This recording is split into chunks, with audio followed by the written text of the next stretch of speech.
Okey, dalam video ni saya nak tunjukkan cara macam mana untuk kita buat butang follow. Okey, macam yang saya tunjukkan ni.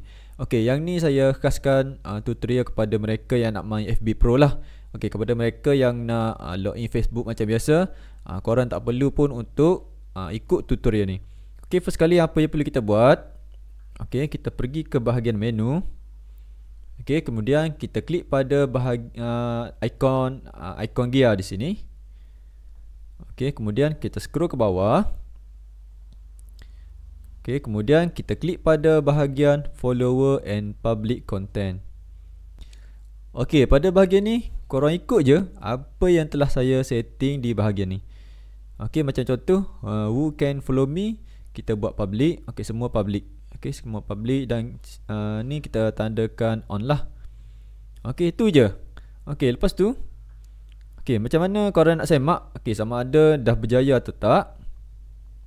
Okey, kita pergi ke bahagian profile kita balik. Okey, kemudian kita klik pada 3 titik di sini. Okey, kemudian kita klik pada view as. Okey, nanti sesiapa yang lawat profile kita, okey, mereka akan jumpa butang follow ni lah. Okey, mereka tak jumpalah butang apa ni, add as friend.